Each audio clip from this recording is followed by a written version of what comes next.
Nacimos en un país lleno de fe, de creencias, donde siempre hemos salido adelante. Somos de un lugar donde la alegría nos hace únicos, auténticos y nos acerca, sacando lo mejor de cada uno. Porque estamos unidos y como familia nos sobreponemos a lo que sea. Los colombianos nunca estamos solos, siempre nos acompañamos, trabajamos juntos para lograr nuestras metas y esa solidaridad nos llena de orgullo. Somos parte de esta tierra y la vivimos con el optimismo que nos representa. Y es que Colombia nos pertenece, la felicidad que nos caracteriza nos pertenece, las ganas de ayudar nos pertenecen, el optimismo nos pertenece, la vida nos pertenece. Y la única aseguradora que es de todos los colombianos, no puede ser la excepción, Positiva nos pertenece. Por esto y mucho más, Colombia vive positiva.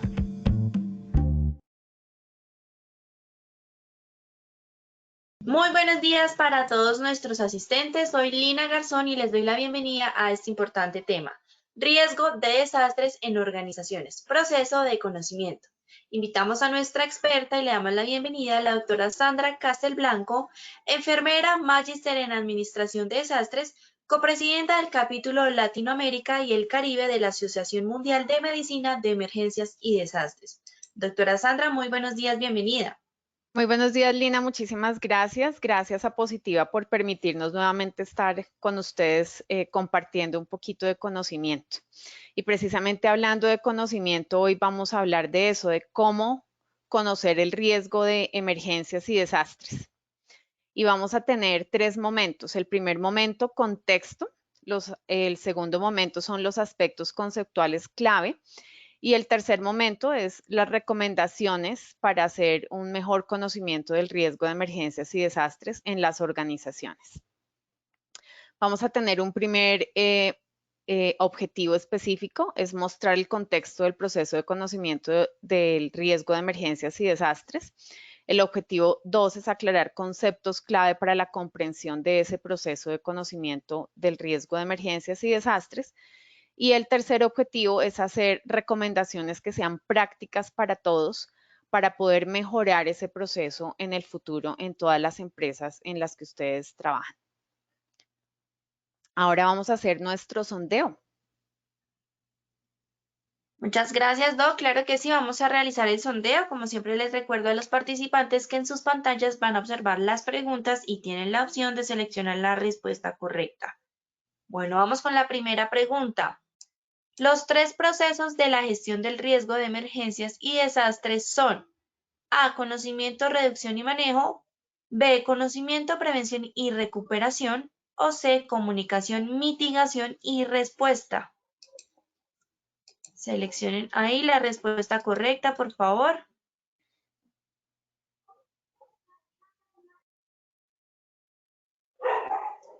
Bueno, vamos a ver los resultados de esta primera pregunta. El 17% dijo conocimiento, reducción y manejo, 45% conocimiento, prevención y recuperación y un 38% comunicación, mitigación y respuesta. Bueno, vamos con la segunda pregunta. Las vulnerabilidades deben analizarse siempre frente a cada amenaza identificada. ¿Esto es falso o es verdadero? ¿Qué dicen ustedes? Seleccionen ahí nuevamente la respuesta correcta, por favor.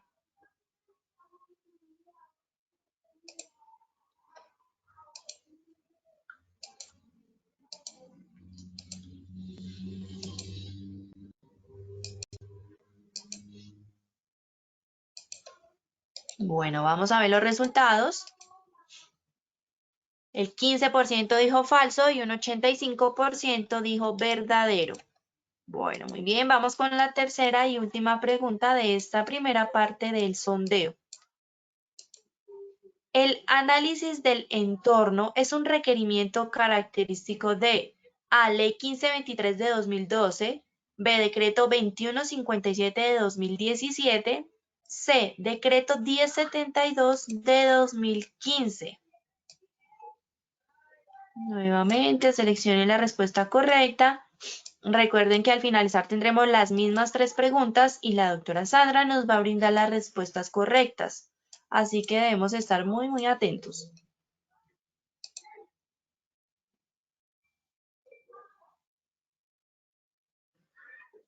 Bueno, muy bien, vamos a ver los resultados de esta tercera pregunta.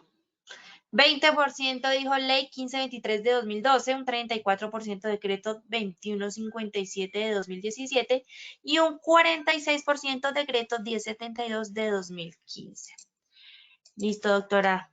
Te dejo entonces con los asistentes para que demos inicio, por favor. Perfecto. Bueno, entonces, Doc, ¿quitaste la presentación? no la tengo acá. No la estamos viendo. Si quieres, vuelve a compartirnos pantalla, por favor. Perfecto. ¿Ya la están viendo? Listo, sí, señora, ya. Perfecto, gracias. Listo, entonces vamos a arrancar con nuestro primer momento, que es el contexto del proceso de conocimiento del riesgo. Y para eso, ay, no sé por qué no me avanza. No Dale me un está clic sobre avanzando. la pantalla, Doc, y Sí. avanza con el teclado. Perfecto. Listo, ya. Ok, entonces vamos a primero recordar qué es un paradigma. Un paradigma es un conjunto de valores y saberes compartidos colectivamente, es decir, usados implícita o explícitamente por una comunidad. Compartido significa también convalidados tácitamente. Y también puede ser definido como el conjunto de creencias, valores reconocidos y técnicas que son comunes a los miembros de un grupo dado. Y en este caso, al grupo de seguridad y salud en el trabajo que gestiona también los riesgos de emergencias y desastres en las empresas. Entonces, ¿cuál ha sido el paradigma tradicional? Como hemos hablado ya en otras oportunidades en las presentaciones que hemos tenido en el pasado, es que el paradigma tradicional de la gestión del riesgo que han manejado las empresas es el paradigma de llorar sobre la leche derramada, de esperarse hasta que las cosas ocurran para responder de la mejor manera, pero olvidando que se puede evitar que la leche se derrame y que debemos trabajar en los procesos anteriores a la respuesta para poder lograr una gestión efectiva y reducir hasta donde se pueda el riesgo de ocurrencia de emergencias y desastres. Entonces, ¿cómo evitamos que la leche se derrame? Pues siguiendo el camino de la ley 1523 y hoy vamos a mirar cuál es ese primer momento en ese camino. Para recordarles a ustedes, tenemos dos bloques de desarrollos normativos en el país. Uno es el bloque de gestión del riesgo de emergencias y desastres, en donde tenemos la ley 1523 del año 2012, que nos habla de la política nacional y el sistema nacional de gestión del riesgo de desastres. Y tenemos el decreto 2157 del año 2017, que de alguna manera es su hijito y que nos habla de cómo se deben elaborar los planes de gestión del riesgo de emergencias y desastres en las entidades públicas y privadas. Eso quiere decir que todos estamos obligados, todas las empresas del sector público y privado, a elaborar planes no de emergencias, sino de gestión del riesgo de emergencias y desastres. Y tenemos un segundo bloque, que es el bloque del decreto 1072 del año 2015 y los estándares mínimos.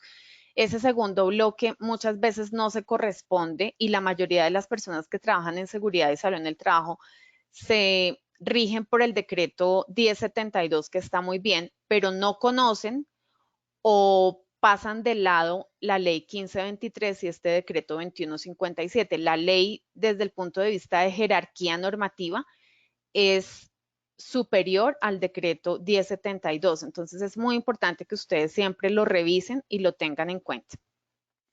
Tenemos dentro de esa ley 1523 esos tres procesos. El primer proceso, que está enmarcado en rojo arriba, es el proceso de conocimiento del riesgo.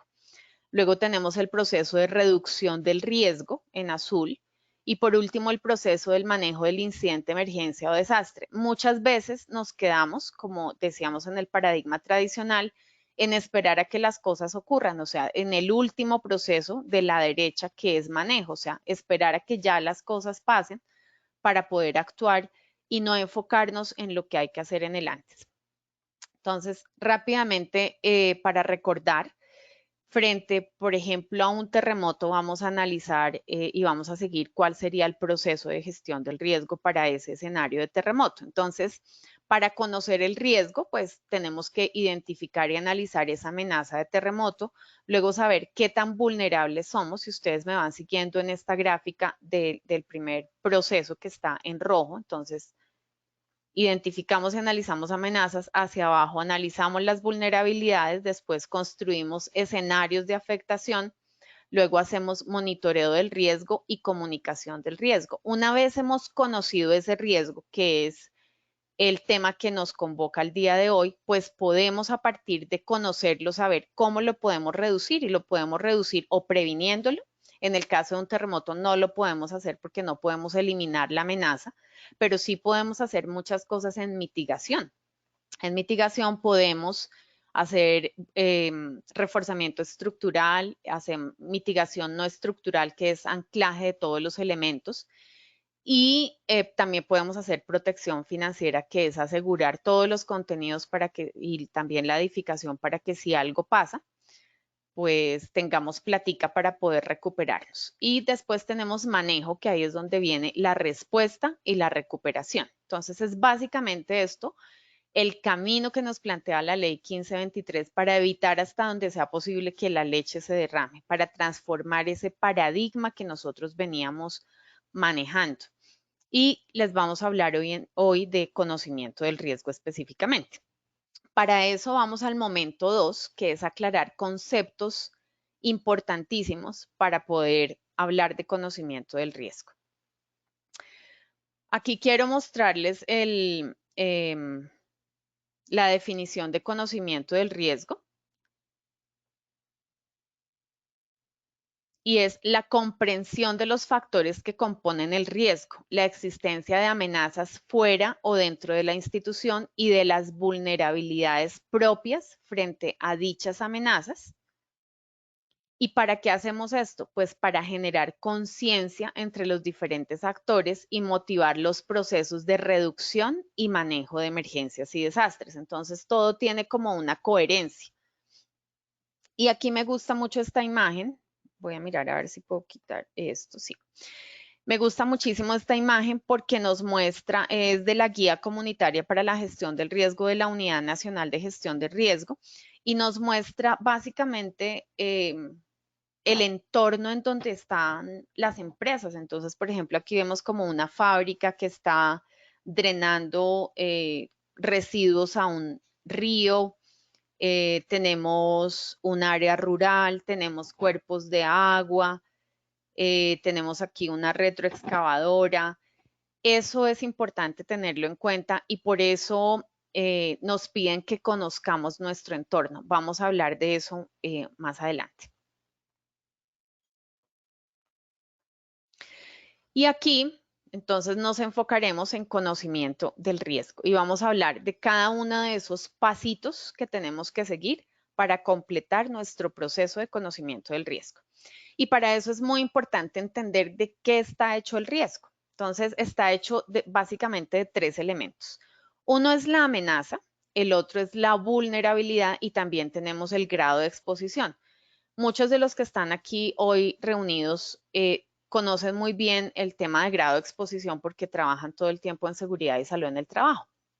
Y sobre el elemento expuesto, entonces, siempre en las empresas tenemos elementos expuestos. Pueden ser las personas, los trabajadores, los contratistas, los clientes.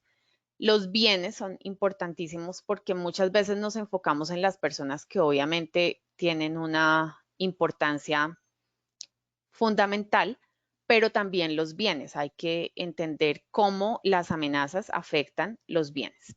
Los procesos son muy importantes para saber cómo afectan los riesgos las operaciones. El ambiente, importantísimo y más que nunca hoy que estamos abocados a un gran desastre, con esto de la pandemia nos lo ha mostrado. Entonces tenemos que ser muy conscientes de cómo nosotros y nuestras empresas impactan el ambiente. También la imagen corporativa, puede que no se haya muerto nadie, que no se haya dañado nada, pero una emergencia puede hacer que la imagen corporativa que se han demorado muchos años en construir se caiga de un día para otro. Y también el presupuesto, saber qué tanto podemos seguir funcionando con la plática que tenemos o hemos reservado, y en la pandemia se ha visto mucho eso. Entonces, en esencia, estos son los factores de riesgo, amenaza y vulnerabilidad y grado de exposición. Esos son los que componen el riesgo, pero vamos a mirar ahorita cada uno y nos vamos a enfocar en amenaza y en vulnerabilidad. Entonces, ¿qué es una amenaza?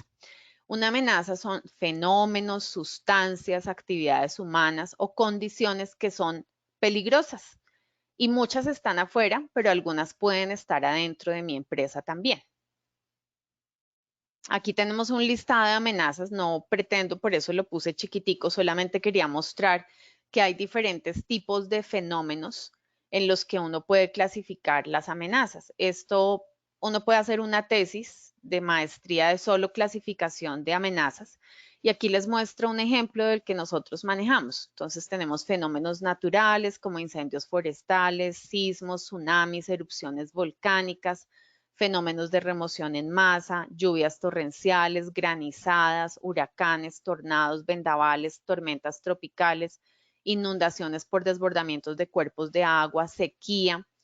Tenemos también fenómenos antrópicos, o sea, generados por el hombre, pero de manera no intencional, como inundaciones por deficiencias de la infraestructura hidráulica, incendios que afecten las instalaciones de la institución, derrame o fuga interna de materiales peligrosos, incidentes externos con materiales peligrosos, explosiones.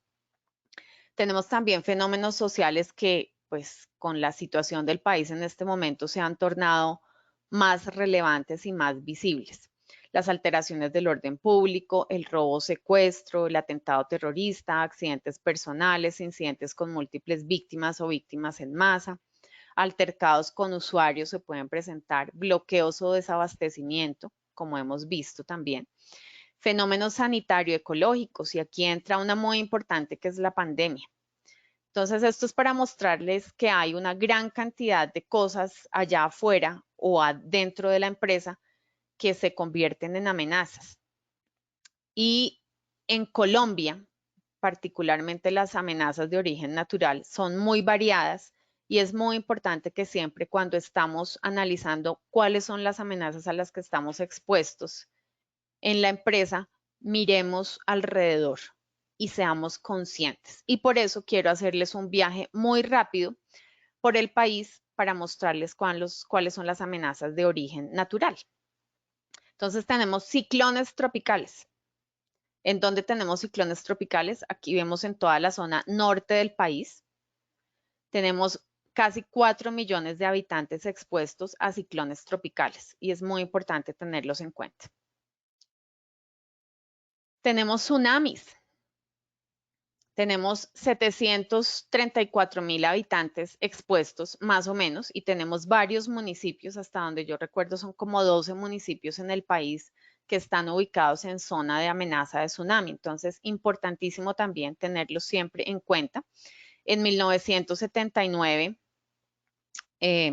tuvimos un terremoto enfrente a la costa del país, y hubo incluso desaparición de una pequeña islita, y se reportaron más o menos entre 300 y 600 muertes en Tumaco. Ese fue un terremoto de 8.2 de magnitud, fue una gran cantidad de energía liberada en ese momento, y eso nos puede volver a pasar en cualquier momento. Entonces, si sus empresas están ubicadas en esas zonas, ténganlo muy en cuenta siempre. Tenemos fenómenos de remoción en masa. Tenemos 40% de la población expuesta, eso quiere decir más de 20 millones de habitantes, imagínense ustedes, y eso casi nunca se tiene en cuenta. Aquí tenemos la avenida torrencial de Mocoa en marzo 31 del año 2017. Es el tercer desastre con más muertos en la historia del país hasta antes de la pandemia, o sea, como fenómenos de ese tipo, porque la pandemia también es de origen natural, ¿no? Porque es biológica. Importantísimo tenerlos en cuenta. Muchas veces se olvidan, muchas personas no saben ni siquiera qué es una avenida torrencial, y esto ya era crónica de una muerte anunciada porque ya había pasado, y como no lo tuvieron en cuenta, volvió a pasar. Volcanes. Entonces, ¿cuántos volcanes tendremos en Colombia? Ese es un dato curioso que no muchas personas saben. Tenemos 21 volcanes activos, más de 2 millones de habitantes expuestos. Y aquí tenemos la tragedia del Nevado del Ruiz en 1985, que fue básicamente en términos castizos un deshielo del casquete del volcán Nevado del Ruiz, en donde murieron 23.000 personas en una noche. Esa fue otra crónica de una muerte anunciada.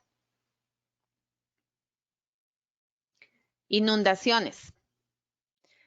Zonas susceptibles de inundación, si ustedes se dan cuenta, gran parte del país. Tenemos más de 13 millones de habitantes localizados en zonas de inundación periódica. Y en 2015 fueron más de 20.000 personas las afectadas por esas inundaciones.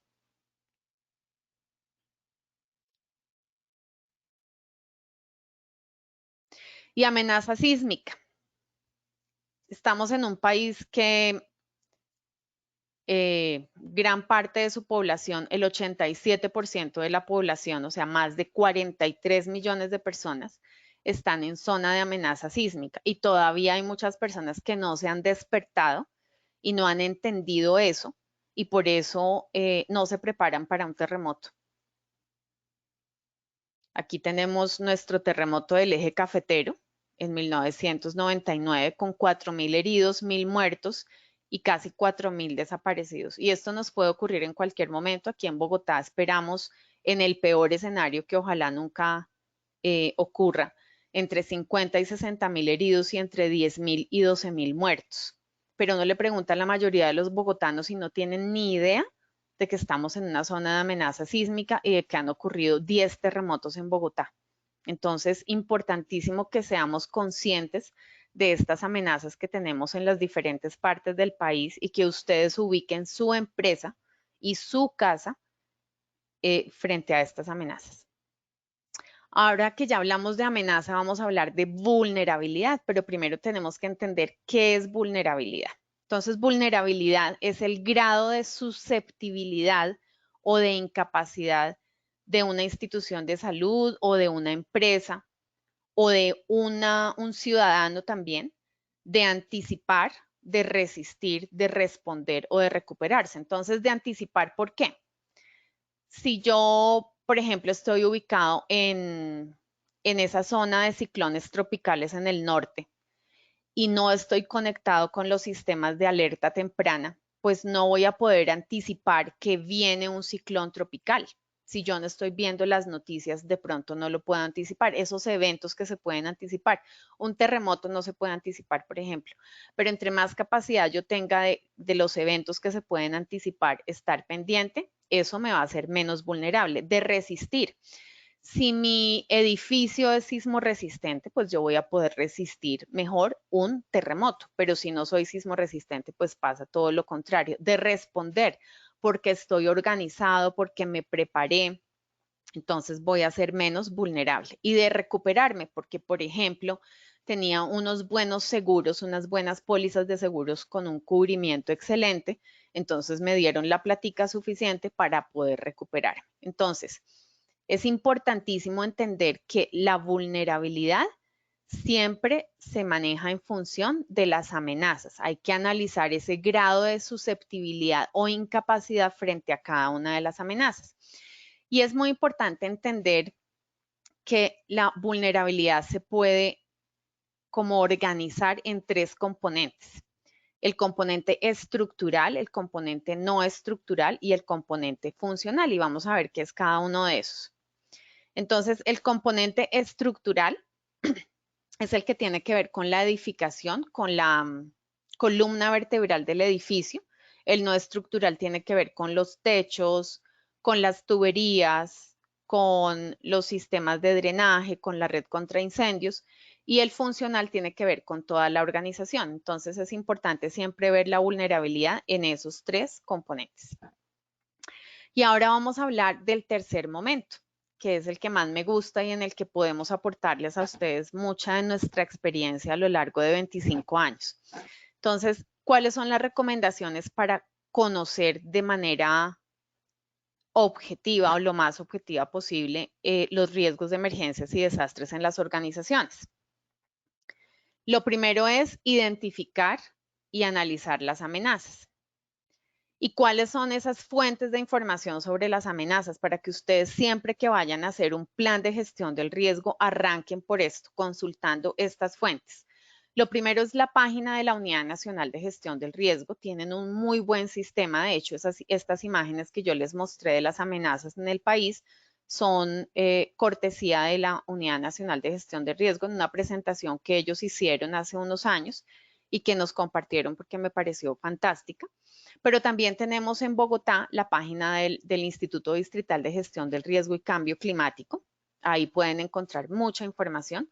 En Google ustedes pueden googlear si ustedes están en Melgar. Entonces googlean Plan Municipal de Gestión del Riesgo de Melgar. Y ahí les aparece y ustedes empiezan a estudiarlo y a entender cuáles son las amenazas en ese municipio.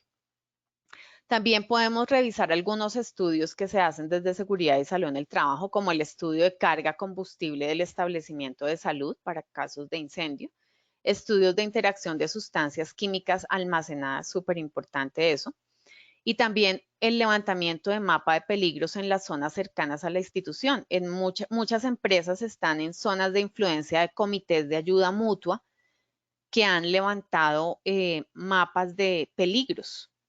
Muchos de ellos son incluso comunitarios, son muy básicos, pero les pueden ayudar a ustedes, sobre todo en zonas rurales, en donde no ha habido mucha tecnología para apoyar este proceso de identificación de amenazas. Ese les puede ayudar a ustedes mucho para conocer cuáles son las amenazas.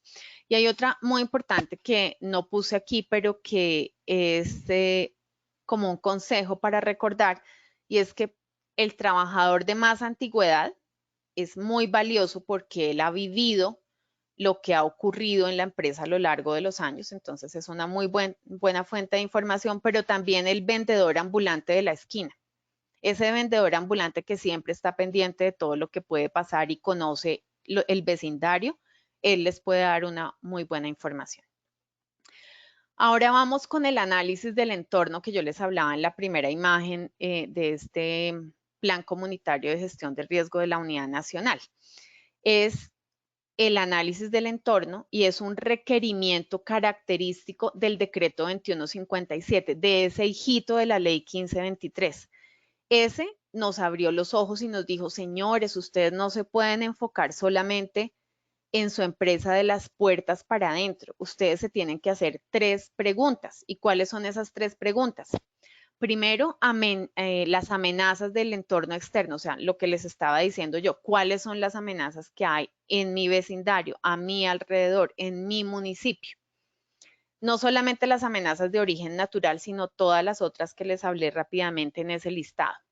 Y tiene que hacerse para cada centro de trabajo. Si su empresa tiene 25 centros de trabajo, puede que suene a mucho trabajo, valga la redundancia, pero es importante que ustedes hagan un plan de gestión del riesgo para cada uno de esos centros de trabajo, porque cada centro de trabajo va a tener una ubicación particular en donde las amenazas son diferentes.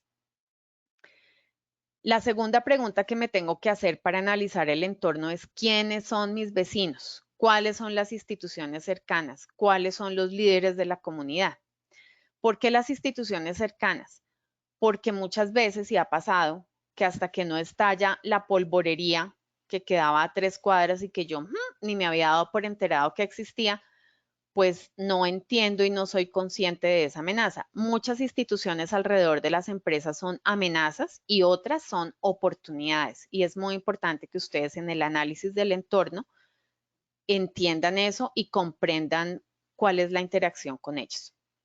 Y la tercera pregunta ¿es mi empresa una amenaza para mi entorno? Y para eso, pues el caso de Hidroituango es muy característico porque nos mostró que el desarrollo de un proyecto puede generar una gran cantidad de impactos deleterios en la vecindad, en el entorno, pues impactos que todavía no sabemos a largo plazo cómo se van a desarrollar, pero es importante que ustedes entiendan que ustedes como empresa se pueden convertir en una amenaza para los demás. Pueden generar explosiones o derrames de químicos con contaminación del ambiente, etcétera.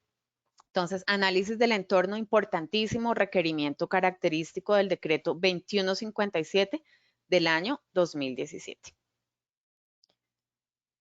Ahora es importante entender que debemos analizar las amenazas. ¿Y eso qué es, Sandra? Pues efectivamente aquí tenemos 3 ejemplos, terremoto, incendio y epidemia o pandemia.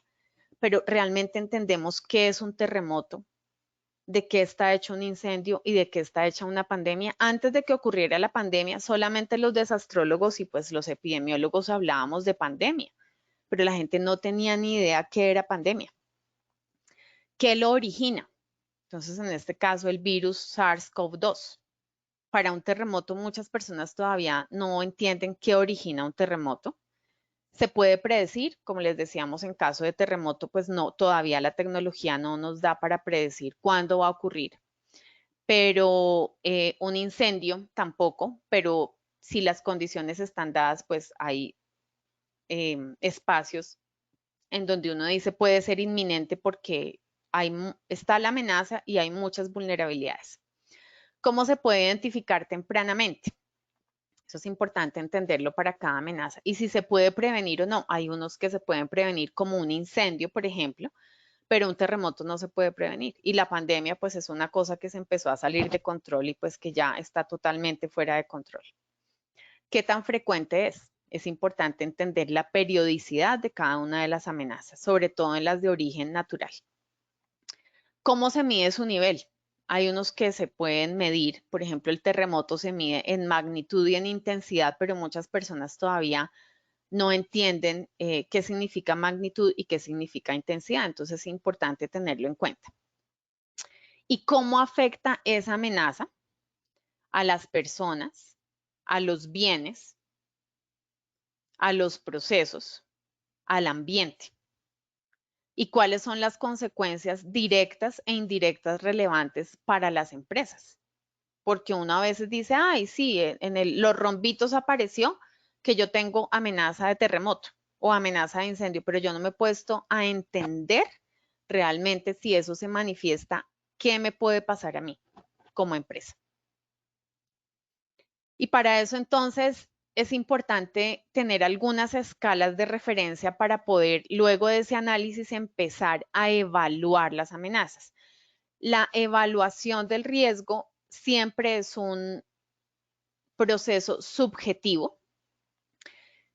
Nosotros aquí presentamos algunas sugerencias, pero la idea es que ustedes busquen escalas que se acomoden a su empresa, que no sea una escala copiada y pegada de otros lados, sino que se adapte mucho a las características de su empresa en particular y les presentamos algunas sugerencias. Entonces, lo primero que ustedes deben evaluar en una amenaza es la probabilidad de ocurrencia. Y esa probabilidad, en este caso de esta escala en particular, la podemos clasificar como imposible cuando no es viable en las condiciones actuales, posible cuando es un fenómeno factible pero sin argumentos históricos o técnicos predictivos, probable como el terremoto, donde ya sabemos que es un fenómeno esperado con argumentos históricos, científicos, porque hay muchos estudios en el país. De hecho, tenemos uno de los mejores ingenieros en este tema de amenaza sísmica en el mundo, que se llama Omar Darío Cardona, que es de Manizales, o técnicos para creer que ocurrirá. Entonces, en la probabilidad es importante saber si hay antecedentes y por eso es importante irse a las fuentes de información que yo les mencionaba antes. E inminente, fenómeno esperado que tiene alta probabilidad de ocurrir. Entonces, cuando declararon la pandemia y ya empezaron a llegar los primeros casos, uno sabía que eso ya era inminente. Inminente también puede ser una tormenta que ya se ha anunciado. Por ejemplo, tuvimos la tormenta la semana pasada, estaba pasando por el Caribe y empezó unos aguaceros terribles en Cartagena, por ejemplo. Ya eso es inminente, ya nos va a llegar en cualquier momento. O si yo tengo mi empresa cerca a un cuerpo de agua, a un río y empezó a subirse el nivel, eso ya es inminente. Entonces es importante entender la probabilidad de ocurrencia. Pero también es importante entender el impacto y poderlo evaluar. Y aquí es donde muchas de las metodologías de evaluación de amenazas se quedan cortas, se quedan con la probabilidad como la de rombos, pero no evalúan el impacto. Y el impacto es muy importante, porque un terremoto pueda que no sea frecuente, ¿sí? Que no se vaya a presentar todos los días, pero cuando ocurre el impacto va a ser muy grande si no trabajo en un edificio sismo resistente. Entonces es importante tenerlo en cuenta. Entonces, ¿cuál es la clasificación del impacto? Entonces puede ser imposible, bajo, medio o alto. Bajo cuando hay afectación leve a la salud. Esto es en las personas, ¿no? Entonces tenemos los impactos en las personas, en los bienes y en los procesos. Entonces, bajo, afectación leve a la salud, medio, afectación moderada a la salud y alto, afectación grave a la salud. Y le podemos asignar un valor numérico, este es solamente un ejemplo. El impacto a la infraestructura y los bienes, entonces puede ser imposible, bajo, medio o alto, dependiendo del grado de daño que genere esa amenaza. Y por último tenemos el impacto sobre la operación. Entonces, bajo, medio o alto, si genera interrupción por un número de horas determinada. Esto lo tienen que definir ustedes con su empresa, porque puede hacer que aquí nosotros tenemos en bajo interrupción de la operación hasta 4 horas y eso para otra empresa digan, no, Sandra, ¿cómo así? Si uno interrumpe la operación de esta empresa 4 horas, estamos fritos. Entonces, eso para una empresa puede ser alto. Entonces, por eso es que estas escalas las tienen que ustedes adaptar a las características particulares de cada una de las empresas.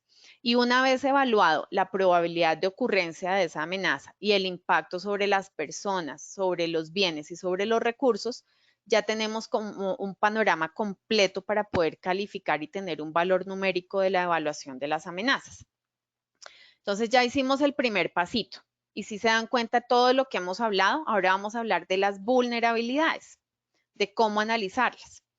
Entonces, acuérdense que la vulnerabilidad es el grado de susceptibilidad o incapacidad de una empresa, cualquiera que sea, de anticipar, resistir, responder y recuperarse. Entonces, vamos a revisar los 3 componentes. Entonces, para revisar la vulnerabilidad estructural, idealmente debe ser esa evaluación a cargo de un ingeniero civil o de un arquitecto. Tenemos que tener en cuenta el año de construcción. Acuérdense que hay el último código de construcción sismo resistente es del año 2010, pero tenemos uno muy bueno del año 98. Todas las construcciones que estén diseñadas con ese código del 98, pues uno, si no ha habido corrupción por el camino, uno puede esperar que se comporten mejor frente a un terremoto. ¿Se le ha hecho o no reforzamiento si está construida antes del 98? Esas son cosas importantes y solamente lo podemos hacer con personas que sean expertas en el tema. Y en muchos casos, pues si no ha habido reforzamiento, nos toca recurrir a un estudio de vulnerabilidad estructural. La vulnerabilidad no estructural es todo lo que yo les decía al inicio, que son cositas que están pegadas a la columna vertebral del edificio. Y para eso es importantísimo que hagamos el recorrido con un arquitecto que nos pueda ayudar y acompañar a revisar todas las instalaciones, incluyendo todos esos cuarticos olvidados que uno nunca revisa, todos los que están bajo llave, todos los rincones y también el entorno del que hablábamos antes. Es muy importante hacer este recorrido de una manera muy concienzuda para identificar todas las vulnerabilidades en el componente no estructural. Y la vulnerabilidad funcional. Entonces hay que ser muy objetivos porque uno para pasar la auditoría dice, sí, estamos perfectos, pero resulta que no, tenemos que ponernos la mano en el corazón cuando estamos haciendo esta evaluación de la vulnerabilidad funcional y saber si realmente estamos incluyendo a todo el mundo o el plan es un plan de papel en donde solamente lo presentamos por su peso de 4 kilos para la auditoría y pasa, y tenemos una brigada de emergencias muy bien formada, pero no hemos involucrado a todos en la construcción de ese plan de gestión del riesgo. Los estándares mínimos del decreto 1072 no son suficientes, señores, y se los queremos repetir hoy. No son suficientes. Un plan de emergencias y una brigada no es hacer gestión del riesgo de emergencias y desastres. Entonces es muy importante y para eso pues hice otras 2 conferencias específicas respecto a ese tema. Entonces es importantísimo entender que las vulnerabilidades deben analizarse frente a cada una de las amenazas. Entonces, por ejemplo, para la amenaza de incendio, tengo que entender si yo tengo una red contra incendios que esté funcionando, porque una vez se encuentra los gabinetes de adorno, porque la prueba pitométrica, que es la que nos dice realmente si las presiones son adecuadas, las presiones de agua, no está. Encontré un hospital en que la última prueba pitométrica fue del año 2014 y estamos en el 2021. Entonces no se sabe si esa red funciona o no funciona y resulta que solamente unos poquitos que son los brigadistas están entrenados para el manejo y control del fuego. No pretendemos que en las empresas hayan bomberos, para eso están los bomberos especializados, pero que si todo el mundo sepa cómo identificar cuándo es un fuego que ustedes pueden controlar y cuándo se salió de control. Y hacer ese control de ese conato de incendio.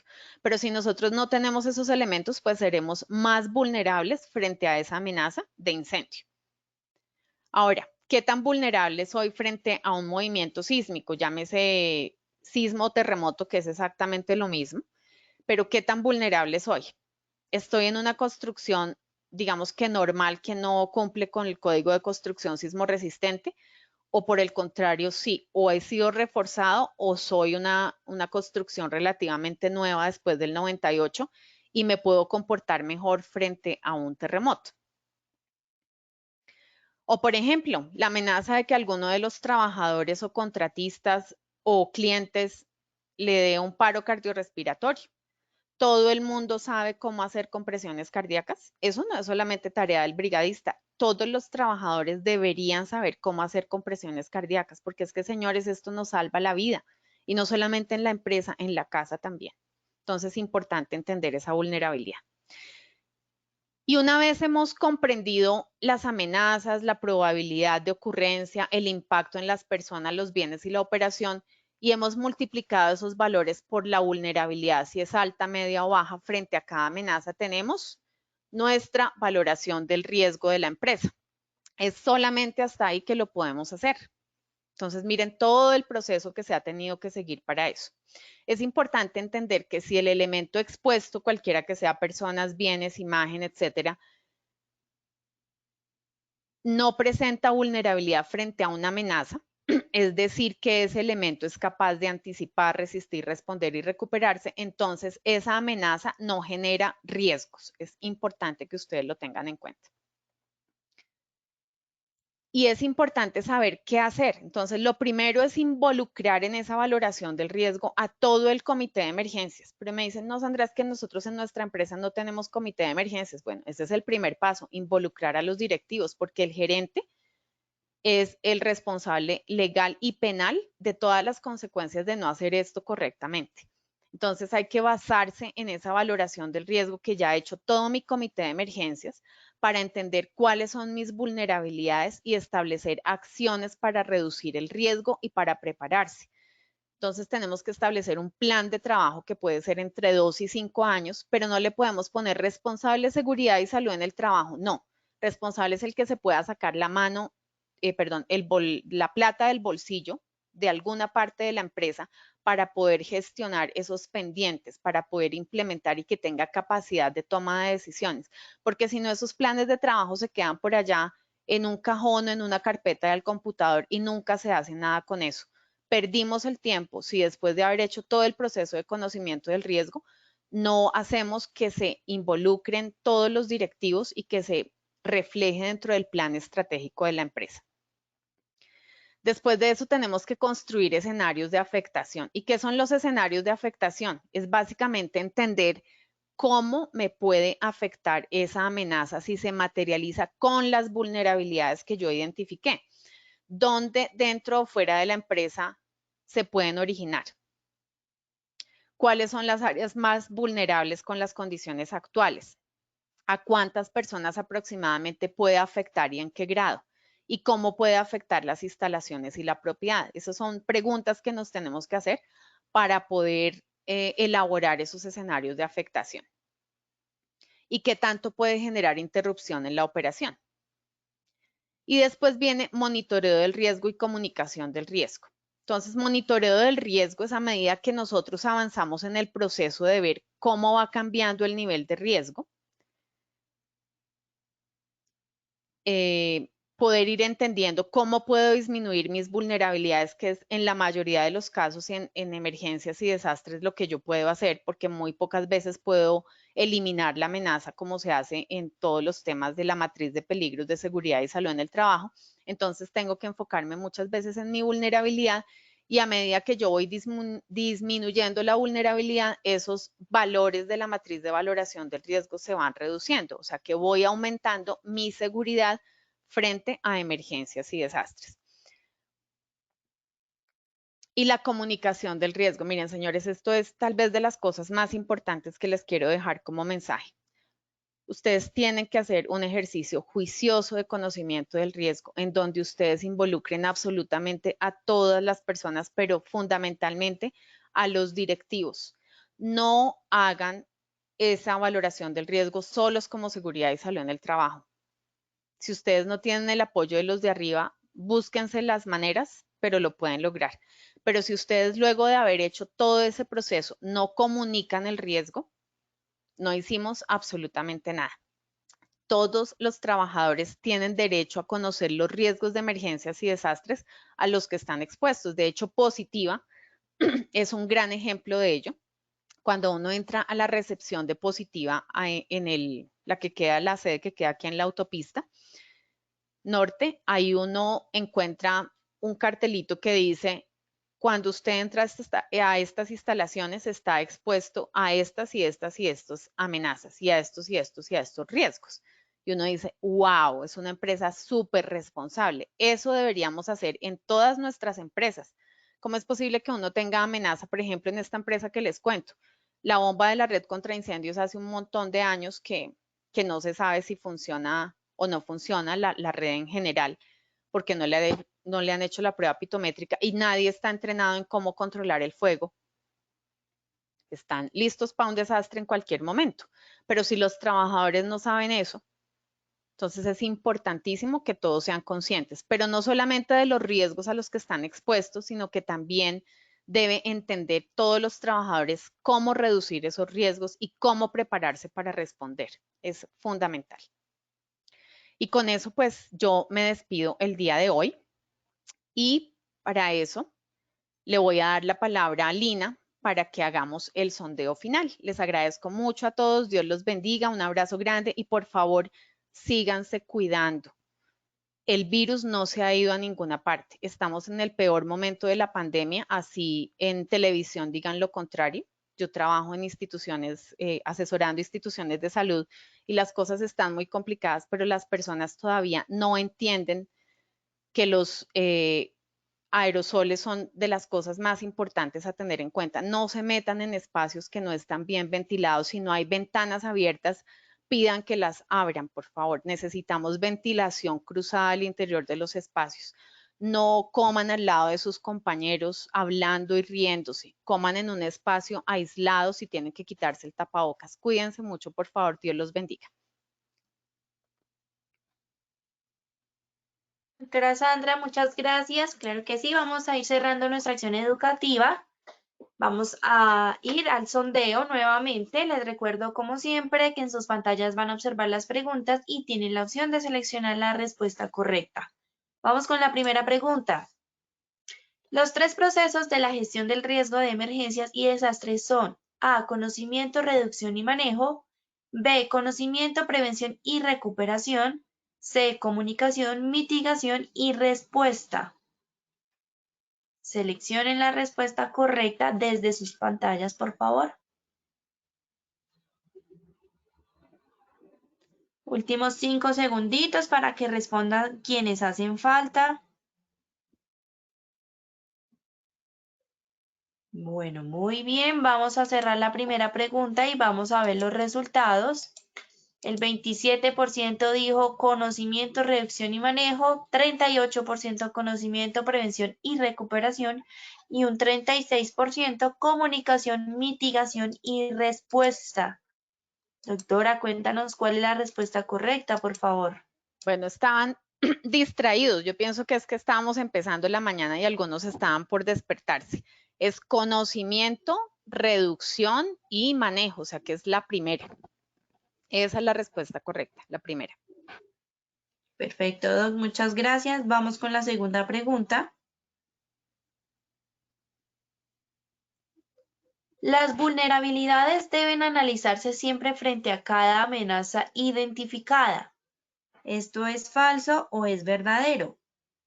Lean muy bien la pregunta y seleccionen la respuesta correcta, por favor. Últimos 5 segunditos para quienes hacen falta. Bueno, muy bien, vamos a cerrar la segunda pregunta y vamos a ver los resultados. El 12% dijo falso y un 88% nos dijo verdadero. Muy Cuéntanos, Doc, bien, por favor. felicitaciones. Muy bien, es verdadero. Excelente. Listo. Bueno, muy bien, muchas gracias, Doc. Vamos con la tercera y última pregunta. El análisis del entorno es un requerimiento característico de A. Ley 1523 de 2012, B. Decreto 2157 de 2017 o C. Decreto 1072 de 2015. Seleccionen la respuesta correcta.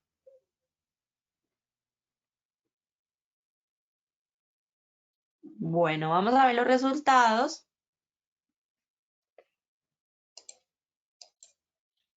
Vamos a ver qué contestaron nuestros asistentes.